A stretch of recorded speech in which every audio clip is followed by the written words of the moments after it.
Você já parou para observar o momento exato em que decide comprar algo que não estava planejando? Não o momento em que o cartão passa, não o momento em que o produto chega em casa, o momento antes disso, aquele fração de segundo onde algo dentro de você diz sim, antes que qualquer parte racional do seu cérebro tenha sequer formulado uma pergunta. Esse momento tem duração média de 250 milissegundos. É mais rápido do que você consegue piscar. E é exatamente nessa janela que mora o inimigo mais sofisticado que existe entre você e a sua liberdade financeira. Não é o preço alto, não é o seu salário baixo, não é a inflação, o governo, nem a taxa de juros. É um sistema dentro de você mesmo que foi calibrado durante décadas para trabalhar contra o que você diz querer. Esse sistema tem nome, tem mecanismo, tem estratégia. E se você não entender como ele opera, não existe planilha, meta ou propósito financeiro que resista a ele.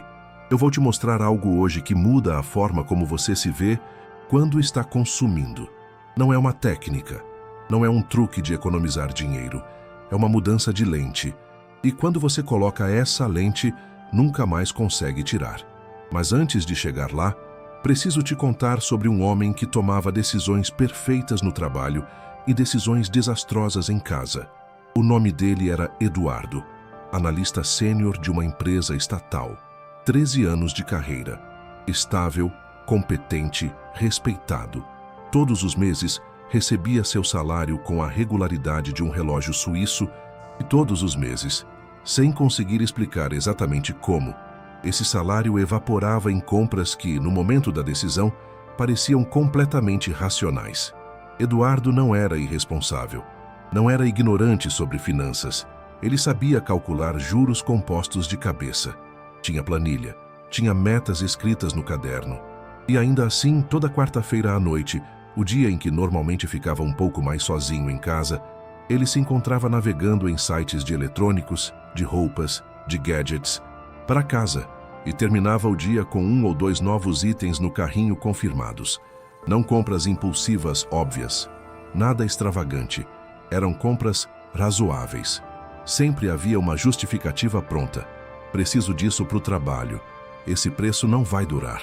Mereço um presente de vez em quando. Estou economizando em outras áreas. No final do mês, Eduardo somava os danos e sentia aquela sensação familiar. Uma mistura de confusão e culpa leve. Não culpa pesada, porque cada compra individual parecia justificável. Era a soma que não fechava. Eduardo estava vivendo o que eu chamo de a armadilha do impulso. E o que torna essa armadilha tão perigosa não é sua força, é sua invisibilidade. Entender por que Eduardo, e talvez você, age assim, exige entrar em um território que vai muito além de ter disciplina ou resistir à tentação. Exige entender como o seu cérebro foi literalmente construído para sabotar suas intenções financeiras de longo prazo. Comecemos pelo sistema dopaminérgico. Não de forma técnica demais, mas de forma precisa o suficiente para que você nunca mais veja uma compra da mesma forma. A dopamina não é o neurotransmissor do prazer. Essa é uma simplificação que os livros populares repetiram tanto que virou senso comum errado. A dopamina é, na verdade, o neurotransmissor da antecipação, do desejo, da expectativa de recompensa. Quando você abre um aplicativo de compras, o cérebro já começa a liberar dopamina, antes de qualquer compra. O simples ato de navegar ativa o circuito de recompensa. A pesquisa publicada no Journal of Consumer Psychology mostra que a fase de antecipação gera um pico dopaminérgico frequentemente mais intenso do que a própria posse do produto. Traduzindo, o prazer está na caçada, não na presa. E o seu cérebro sabe disso melhor do que você. Agora some isso a outra realidade neurológica, o Sistema 1 e o Sistema 2, que Daniel Kahneman mapeou em Thinking Fast and Slow. O Sistema 1 opera em frações de segundo. É automático, emocional, rápido. O Sistema 2 é lento, analítico, deliberado. O problema é que o Sistema 2 é caro energeticamente. Ele consome glicose cerebral de forma significativa. E quanto mais decisões você toma ao longo do dia, menos recursos o sistema 2 tem disponíveis. Isso leva a um fenômeno chamado ego depletion, esgotamento do ego, descrito por Roy Baumeister na década de 1990. O mecanismo é simples e brutal. Autocontrole é um recurso finito. Cada vez que você resiste a algo, cada vez que toma uma decisão que demanda deliberação consciente, você diminui sua capacidade de resistir à próxima. Eduardo tomava dezenas de microdecisões ao longo do dia de trabalho. Relatórios, prioridades, conflitos interpessoais, burocracia. Quando chegava a quarta-feira à noite, seu sistema 2 estava em modo de economia de energia, e o sistema 1, impulsivo, hedonista, orientado ao prazer imediato, tomava o controle. O ambiente digital moderno foi construído com precisão cirúrgica para explorar exatamente esse estado. Os algoritmos sabem quando você está com a guarda baixa. As notificações chegam nos horários estratégicos. As ofertas com contador regressivo ativam o medo de perda. O design das interfaces foi testado e otimizado para que o caminho até comprar agora tenha o mínimo de atrito possível. Você não está lutando contra sua falta de disciplina. Você está lutando contra engenheiros de produto formados nas melhores universidades do mundo, com bilhões de dólares de investimento, cujo único objetivo é que você clique nesse botão. E ainda assim, e essa é a virada que a maioria das pessoas não vê, o problema não está nos aplicativos. O problema está no que você está buscando, através deles. Porque Eduardo não estava comprando eletrônicos. Eduardo estava comprando algo que os eletrônicos prometiam entregar. Uma sensação de controle, de recompensa, de prazer imediato, num dia onde tudo parecia igual, repetitivo, sem movimento. Era um salário estável que pagava as contas, mas não comprava a sensação de que a vida estava avançando. E quando a vida não avança, o cérebro busca movimento onde consegue encontrar. É aqui que a armadilha do impulso se fecha, não no cartão de crédito, não no app de compras.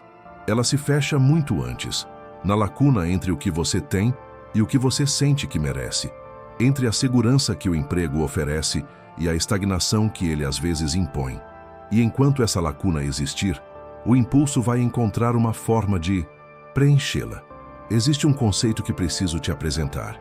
Eu chamo de o ladrão de intervalo. Não é a compra que drena seu patrimônio. É o que acontece no intervalo entre o estímulo e a ação. É nesse espaço microscópico, aquele que dura 250 milissegundos, que mora a diferença entre uma vida financeira construída com intenção e uma vida financeira que apenas reage. Viktor Frankl, sobrevivente do Holocausto e fundador da logoterapia, escreveu em Busca de Sentido que entre o estímulo e a resposta existe um espaço. Nesse espaço está o nosso poder de escolha. Em nossa resposta está o nosso crescimento e nossa liberdade. Frankl estava falando sobre sobrevivência existencial, mas o princípio se aplica com precisão desconcertante ao consumo. O ladrão de intervalo é o mecanismo que rouba esse espaço de você. Funciona em camadas, e cada camada é mais sutil do que a anterior. Primeira camada: o disfarce da racionalidade. A maioria das compras impulsivas não parece impulsiva, parece racional. Vem com justificativa pronta, contexto favorável, timing aparentemente certo. Eduardo não sentia que estava sendo impulsivo. Sentia que estava fazendo uma boa escolha. O Sistema 1 tomou a decisão em milissegundos e o Sistema 2 foi convocado não para avaliar, mas para justificar. Isso tem nome em psicologia cognitiva: racionalização pós-hoc. Você decide com o emocional e constrói a explicação racional depois. E essa explicação é convincente, porque o seu próprio cérebro a fabricou para você. Pergunta: quando foi a última vez que você comprou algo porque precisava e um mês depois percebeu que não era tão necessário assim? Segunda camada: o efeito do estado emocional. Pesquisas em comportamento do consumidor mostram que consumidores em estados emocionais negativos leves, não depressão severa, mas aquele tédio acumulado, aquela insatisfação difusa do cotidiano, têm significativamente mais propensão à compra impulsiva. O mecanismo é de regulação emocional. A compra funciona como um modulador de humor de curta duração e funciona por 15, 20 minutos. Depois, o humor retorna à linha de base e o produto permanece, junto com a conta que vai chegar. O problema é que, se você usa compras como ferramenta de regulação emocional, sem perceber que está fazendo isso, cada ciclo reforça o padrão. O cérebro aprende: quando me sinto assim, a saída é consumir. E calibra mais circuitos nessa direção. Eduardo não estava ciente de que suas quarta-feiras à noite tinham um padrão emocional consistente. Era o pico da semana de trabalho, quando o cansaço acumulado encontrava a solidão do apartamento. O consumo era a medicação que ele nem sabia que estava prescrevendo para si mesmo. Pergunta: você consegue identificar qual estado emocional precede suas compras não planejadas? Terceira camada: a ilusão de controle pelo consumo. Essa é a mais profunda e a mais conectada com a realidade de quem tem estabilidade financeira, mas não tem liberdade. Quando você trabalha numa estrutura que não controla, hierarquia rígida, processos imutáveis, progressão predefinida, o consumo se torna a área da vida onde você exerce poder. Você não pode escolher seu chefe, não pode escolher seus projetos, não pode acelerar sua carreira na velocidade que quer, mas pode escolher qual tênis comprar, qual gadget adicionar à vida, qual experiência consumir nesse final de semana. É uma forma de agência, pequena, ilusória, cara, mas real o suficiente para o cérebro registrá-la como satisfatória. Robert Cialdini, em Influence, documentou como a percepção de escassez e controle molda decisões de compra de forma quase irresistível. Mas há um dado que vai além do livro. A necessidade de controle é proporcional à percepção de ausência de controle em outras áreas da vida. Quanto mais engessado o seu dia, mais o consumo parece a única área onde você manda. E quanto mais você depende do consumo para sentir esse poder, mais caro fica o custo de ser livre. Pergunta: em quais áreas da sua vida você genuinamente decide e em quais você apenas segue o protocolo? Quarta camada: o custo de oportunidade invisível. Aqui é onde o dano financeiro real se acumula, não em catástrofes, mas em erosão silenciosa. R$ 400 por mês em compras não planejadas parece razoável. Afinal, é menos de 1% do salário de muita gente. Mas R$ 400 mensais investidos com retorno médio de 10% ao ano por 20 anos representam aproximadamente R$ 300.000. Não é um número dramático no presente. É um número devastador no futuro que nunca foi construído. O problema não é a compra de R$ 400, é que o custo real desse consumo não aparece na fatura do cartão. Aparece 20 anos depois, na diferença entre a vida que você tem e a que poderia ter construído. O ladrão de intervalo rouba esse tempo de você. Rouba no presente, cobra no futuro. Mas tem algo que a maioria das pessoas faz quando chega até aqui, e é onde tudo desmorona. Elas tentam resolver com força de vontade. Estabelecem regras, criam listas de espera de 30 dias, deletam aplicativos, cortam o cartão de crédito, e funciona por algumas semanas, às vezes meses, até que um dia particularmente exaustivo, uma reunião que correu mal, uma notícia que frustrou, um domingo que pesou, derruba toda a estrutura como se ela nunca tivesse existido, porque eles estavam lutando contra os sintomas, não contra a causa. A causa não é fraqueza de caráter. A causa é uma necessidade real, de agência, de progresso, de prazer, de controle, sendo alimentada pela ferramenta errada. E a saída não é matar a necessidade, é redirecioná-la. Deixa eu te mostrar como. A primeira coisa que muda quando você entende o ladrão de intervalo é que você para de se julgar pela compra e começa a se perguntar pelo estado. Não. Por que eu comprei isso? Pergunta que gera culpa e raramente produz insight real. Mas, o que eu estava sentindo nos 10 minutos antes de abrir o aplicativo? Essa pergunta simples cria o espaço que Frankl descrevia. Ela não elimina o impulso, mas interrompe o circuito automático que vai do estado emocional direto para a ação de consumo, sem passar pela consciência. Eduardo começou a fazer isso. Colocou um lembrete no celular que aparecia quando ele abria qualquer aplicativo de compras depois das 20 horas. O que você está sentindo agora? Não era um bloqueio, era uma pausa. E essa pausa, no início, parecia inútil. Ele lia a pergunta, fechava o lembrete e comprava mesmo assim. Mas depois de algumas semanas algo mudou. Ele começou a notar o estado antes de chegar ao aplicativo. Começou a perceber o padrão. A quarta-feira, o cansaço, a solidão difusa.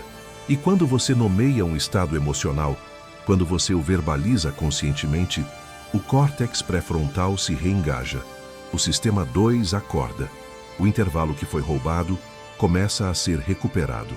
Isso não é mindfulness como filosofia de vida. É neurociência aplicada.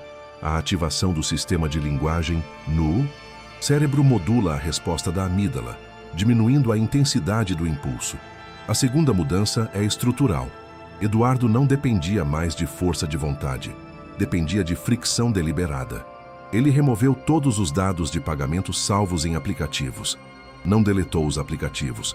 Apenas tornou o caminho até a compra um pouco mais longo. Agora era necessário pegar a carteira, digitar o número do cartão, confirmar o CVV. Cada passo adicional era uma oportunidade para o Sistema 2 retomar o controle.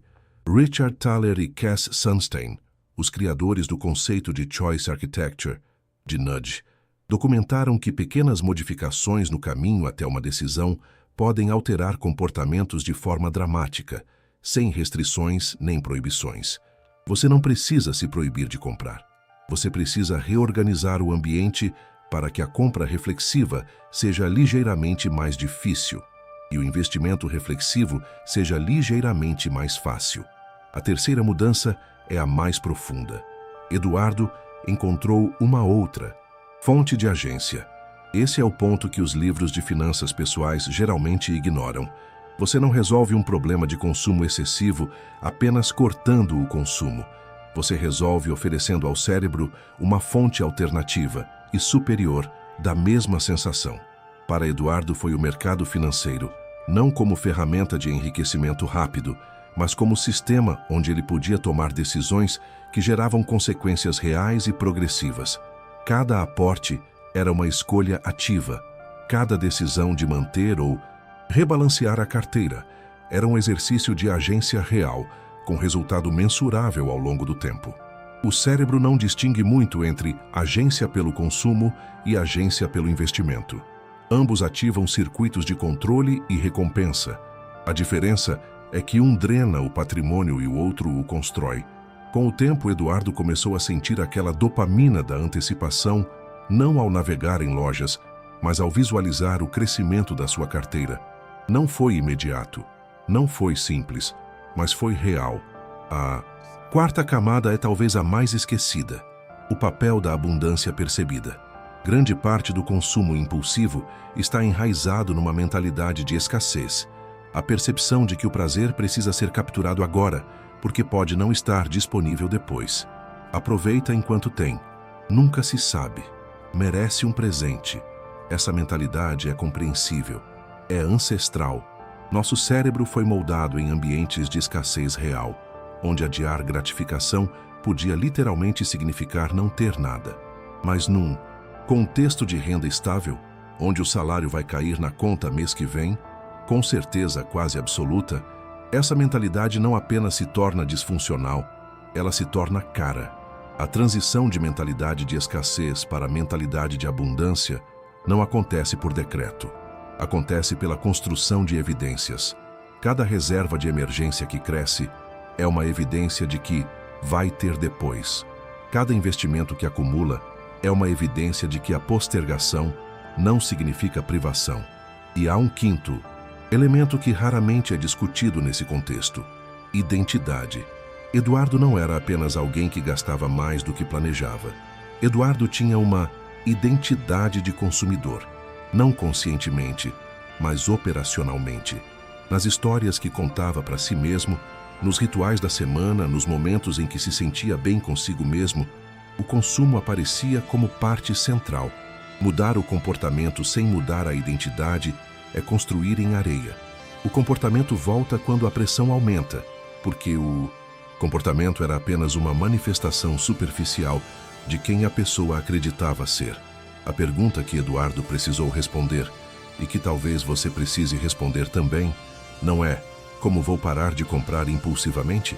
É quem eu quero ser em relação ao meu dinheiro. Porque quando você muda a identidade, o comportamento segue. Não perfeitamente, não sem recaídas, mas de forma estrutural, progressiva, sustentável. Eu sei o que parte de você está pensando agora, mas meu caso é diferente. Eu não gasto muito. São compras pequenas. Minha situação financeira está controlada. Talvez. Mas deixa eu te perguntar algo diferente. Você está construindo, não apenas mantendo, construindo. Porque a armadilha do impulso não precisa te destruir para te prender. Ela só precisa te manter estático. Ela só precisa garantir que, mês após mês, a distância entre o que você tem e o que poderia construir não diminua. Mas eu tenho estabilidade, aposentadoria garantida. Por que me preocupar com isso agora? Porque estabilidade sem construção ativa é um platô. E platôs com o tempo sentem como regressão, porque o mundo ao redor não para. O custo de vida sobe, as expectativas evoluem. A sensação de que está bom o suficiente vai se tornando gradualmente, está ficando apertado. A aposentadoria garantida é um ativo real, mas ela garante sobrevivência, não liberdade. E há uma diferença enorme entre as duas. Falta pouco para o quinquênio. Não é hora de mexer nas finanças. Quinquênio é uma data no calendário. A vida financeira não espera datas. O dinheiro que deixou de ser investido esse ano não volta. O hábito que deixou de ser construído esse semestre precisa ser reconstruído do zero depois. E tem a mais honesta de todas. Eu mereço aproveitar o que ganho. Sim, você merece. Mas aproveitar não é sinônimo de consumir. E há uma versão de você que aproveita muito mais, não porque gasta mais, mas porque construiu a liberdade de escolher como, quando e com quem. Aproveita. O custo real da armadilha do impulso não aparece no extrato do cartão. Aparece nos domingos à noite, quando você sente que os anos estão passando e a vida financeira não está se movendo na mesma velocidade. Aparece nas conversas que você não tem com sua família sobre planos reais de futuro. Aparece na versão de você que existe como possibilidade, mas que nunca foi construída porque o dinheiro que a construiria foi gasto em satisfações pequenas e imediatas. Esse é o verdadeiro custo. Ele é silencioso, cumulativo e irreversível. Voltamos a Eduardo. 18 meses depois de entender o ladrão de intervalo, ele não virou um asceta. Ainda compra, ainda consome, mas agora compra com consciência, não com automação. A diferença entre os dois é enorme. Em 18 meses, Eduardo reorganizou sua relação com o dinheiro de forma que, pela primeira vez na vida adulta, sentiu que estava construindo algo. Não apenas acumulando, construindo, com direção, com intenção. O primeiro passo que ele deu foi simples, mas exigiu coragem. Ele sentou com o extrato dos últimos 6 meses e mapeou cada compra não planejada. Não para se punir, para entender o padrão. Que dias, que horários, que estados emocionais precediam cada decisão. Em menos de 1 hora, o padrão ficou nítido. E quando um padrão se torna visível, ele perde poder. O segundo passo foi criar o que eu chamo de reserva de intenção. Uma conta separada, com aporte mensal automático, destinada especificamente a compras desejadas, mas não urgentes. Não é um fundo de emergência, não é um investimento, é um espaço onde o desejo tem permissão de existir e de amadurecer. Quando Eduardo sentir o impulso de comprar algo, o processo agora é adicionar ao desejo anotado, esperar 72 horas e avaliar com o dinheiro da reserva de intenção.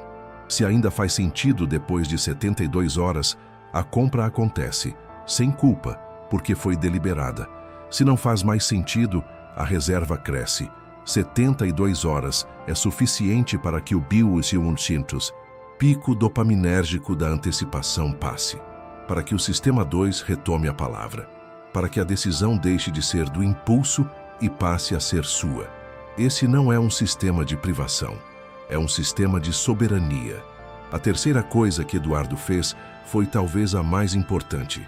Ele parou de tratar o investimento como obrigação e começou a tratá-lo como ato de identidade. Eu sou alguém que constrói. Essa frase começou a aparecer com mais frequência nas histórias que Eduardo contava para si mesmo. Não, como afirmação positiva vazia, como descrição factual de escolhas que ele estava fazendo ativamente. E foi aí que algo mudou de forma irreversível.